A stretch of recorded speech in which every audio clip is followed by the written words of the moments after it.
বিসমিল্লাহির রহমানির রহিম। আসসালামু আলাইকুম। আপনারা সবাই কেমন আছেন? আশা করি ভালো আছেন। এই তো আমিও ভালো আছি। এই তো চলে আসলাম রান্না বান্নায়।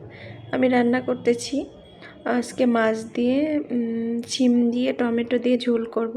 আমি আসলে এগুলো মনে হয় ট্যাংরা মাছ না, সত্যিকার ট্যাংরা না, আসল ট্যাংরা না, এগুলো হচ্ছে মনে হয় ডুপ্লিকেট ট্যাংরা, নাম জানি না, তবে কিনেছি, দেখা যাক খেতে কেমন লাগে।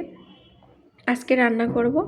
এই তো সুন্দর করে আমি মাছগুলো তেলের ওপর লবণ আর হলুদ দিয়ে ভেজে নিচ্ছি।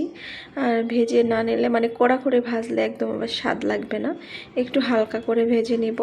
তারপরে আমি সুন্দর করে তরকারি বলক আসার পরে দিয়ে দিব। আগে দিলে গলে যাবে এগুলো মাছ, লড়কি মাছ এগুলো। তো এই জন্য সুন্দর মতো ভেজে আমি তুলে নিলাম। এরপর আমি মশলাগুলো কষিয়ে নেব সুন্দর করে। তরকারি মশলাগুলো সুন্দর করে সব রকম মশলা দিয়ে আমি কষিয়ে নিচ্ছি। নেওয়ার পরে আমি শিম আলুগুলো দিয়ে দিলাম। এখন এটা একটু নাড়াচাড়া করে সুন্দর মতো কষিয়ে নেব। আসলে আমার ভিডিওতে একটু আপনারা ব্যাকগ্রাউন্ড শুনতে পাবেন। আমি আসলে আমার বাসা আর রাস্তা একদম নিকটে, মানে রাস্তার কোল দিয়ে আমার বাসাটা। এই জন্য আমার হচ্ছে অনেক সময়ই হচ্ছে বিভিন্ন গাড়ি ঘোড়ার পিকপাক টিকটাক শব্দ শোনা যায়। এই জন্য আমার করণীয় কিছু নেই। আসলে আমার হেডফোন নাই, হেডফোন না থাকার জন্য আমার কথা বলতে মাইক্রোফোন নাই। মাইক্রোফোন থাকলে একটু ভালো হতো, তো মাইক্রোফোন না থাকার কারণে আমার একটু সমস্যাই হয় শব্দ নিয়ে। এই তো আপনারা সবাই আমাকে ক্ষমার দৃষ্টিতে দেখবেন। তো হচ্ছে সামনের দিনগুলোতে আমি ভালোভাবে কথা বলার চেষ্টা করব। একটা মাইক্রোফোন কেনার চেষ্টায় আছি, যদি পারি তাহলে কিনে নেব। তো এই তো আমার বাবুটা এখন, ছোট বাবুটা হচ্ছে খাবার খাবে। তো ডিম পোচ দিয়ে খাবার খাবে। ও বারবার আমাকে বলছে আম্মু ভাত, আম্মু ভাত, এরকম বলছে।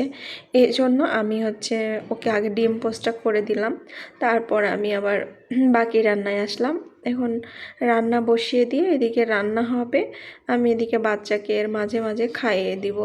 আসলে একা মানুষ, আমার এইভাবেই সব কিছু সামলাতে হয়, তাছাড়া আমার উপায় নাই।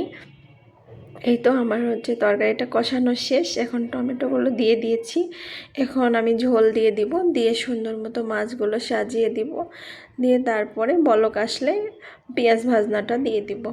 এই তো আলহামদুলিল্লাহ। আমার রান্নাটা আপনাদের কাছে কেমন লাগে অবশ্যই জানাবেন, কমেন্টে জানাবেন। আমি তাহলে খুব খুশি হব।